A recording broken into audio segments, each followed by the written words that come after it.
Choisir un drone DJI en 2026, c'est plus simple qu'avant et en même temps beaucoup plus compliqué. La gamme s'est élargie, les prix ont grimpé et entre le modèle fait pour suivre vos sorties et celui conçu pour de la vraie prise de vue cinématographique, les différences sont énormes. Même si sur le papier tout semble se ressembler, on a passé en revue 3 modèles en profondeur. Comportement en vol, qualité d'image réelle, autonomie mesurée, ergonomie de pilotage et cohérence du tarif par rapport à ce qu'on obtient vraiment. Les liens sont en description. On commence par la 3e place et le classement final risque de vous surprendre.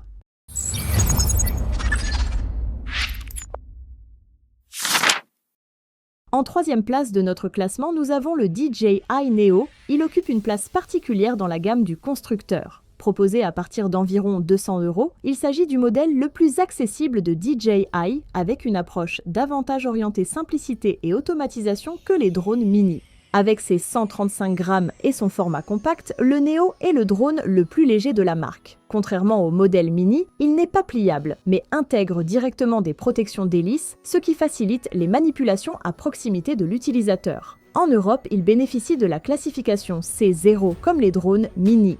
Le Neo peut être utilisé de plusieurs façons, avec une radiocommande, via un smartphone ou en mode entièrement autonome. Ce dernier permet de décoller depuis la paume de la main, de lancer différents quick shots et d'activer le suivi automatique à l'aide d'un simple bouton situé sur le dessus de l'appareil. L'atterrissage dans la main est également pris en charge. Une compatibilité avec les lunettes FPV DJI est disponible via des accessoires vendus séparément.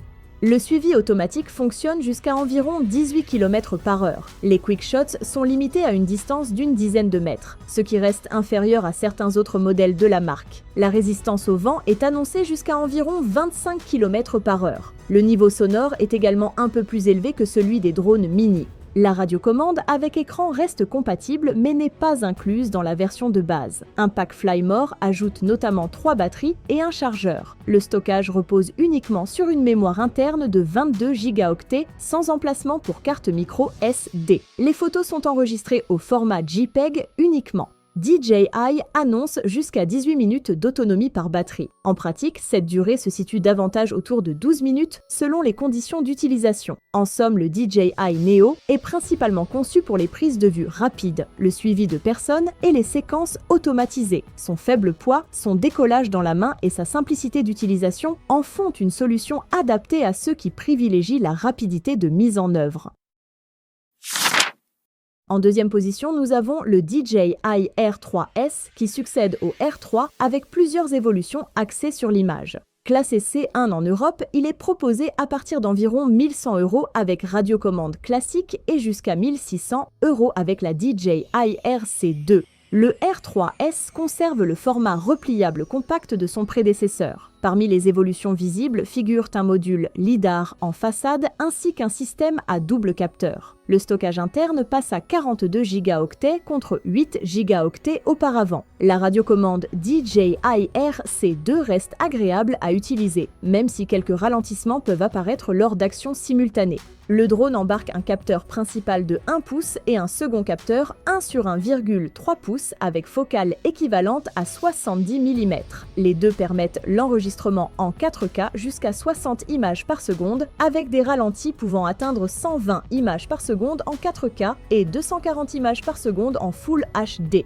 Les fonctions incluent le suivi automatique de personnes et de véhicules, le mode Spotlight, les points d'intérêt, l'hyperlapse ainsi que les quick shots. La transmission O4 exploite notamment la bande 5,1 GHz pour assurer une liaison stable entre le drone et la radiocommande. La qualité d'image constitue l'un des principaux atouts du R3S. Le niveau de détail, la plage dynamique et la gestion du bruit figurent parmi les points les plus remarquables de ce modèle. La stabilisation reste efficace même lorsque les conditions deviennent plus venteuses. Le LiDAR intervient principalement en basse luminosité ou dans certaines situations où les capteurs classiques rencontrent davantage de difficultés. L'ouverture fixe à f1,8 impose cependant l'utilisation de filtres ND lorsque la luminosité est importante. La classification C1 permet le vol en scénario A1 dans la catégorie ouverte. Le format RAW est également disponible pour les utilisateurs souhaitant retoucher leurs photos. L'autonomie mesurée atteint environ 33 minutes en stationnaire. Le hub de charge permet de recharger 3 batteries à la suite et d'équilibrer leur niveau avant le vol.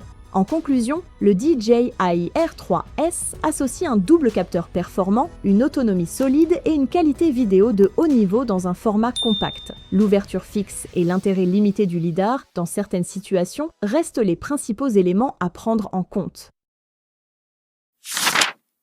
Pour finir en première place, nous avons le DJI Mavic 4 Pro. Il occupe le haut de la gamme repliable de DJI. Classé C2 en Europe, il vise les utilisateurs qui recherchent un niveau de qualité d'image élevé tout en conservant un format relativement facile à transporter. Le Mavic 4 Pro est un drone repliable pesant un peu plus d'1 kg. Il s'allume automatiquement lors de l'ouverture des bras et dispose d'un système de protection qui sécurise la caméra et les hélices pendant le transport. 2 capacités de stockage sont proposées, 64 Go ou 512 Go avec SSD intégré. La radiocommande RC Pro 2 apporte plusieurs évolutions avec un écran de 7 pouces atteignant 2000 nits, un port HDMI, de l'USB-C, un lecteur micro SD ainsi qu'un emplacement pour un module 4G optionnel. Son autonomie avoisine les 4 heures. Le drone embarque 3 caméras, un capteur principal micro, 4/3 de 100 mégapixels à ouverture variable, un objectif 70 mm de 48 mégapixels et un téléobjectif 168 mm de 50 mégapixels. La nacelle peut pivoter sur l'axe de roulis et réaliser des prises de vue vers le haut comme vers le bas.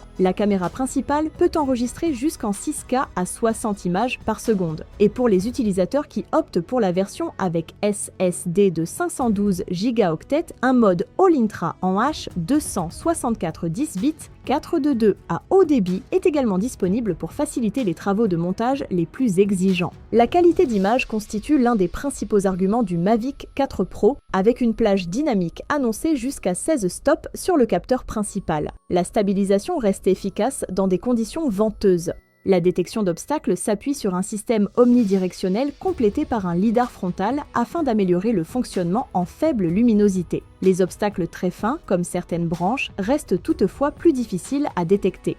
La RC Pro 2 est également compatible avec les R3 et R3S. L'enregistrement audio peut être réalisé avec les systèmes DJI Mic 2 et DJI Mic Mini. L'autonomie réelle se situe généralement entre 35 et 40 minutes par batterie. Avec le hub de charge 250 watts, une batterie se recharge en environ 50 minutes. En conclusion, le DJI Mavic 4 Pro réunit 3 focales, une nacelle particulièrement mobile, une radiocommande haut de gamme et une qualité d'image adaptée aux productions les plus exigeantes. En somme, nous avons 3 drones, 3 profils vraiment différents. Et honnêtement, aucun n'est mauvais, c'est juste que chacun répond à un besoin précis. Ce qui fait la différence au final, c'est pas les chiffres constructeurs. C'est ce que vous allez réellement en faire le week-end, en vacances ou sur un tournage. Partez de là et le choix devient beaucoup plus évident. Les liens sont en description, les prix aussi. Prenez le temps de comparer avant de valider le panier. À bientôt pour la prochaine sélection.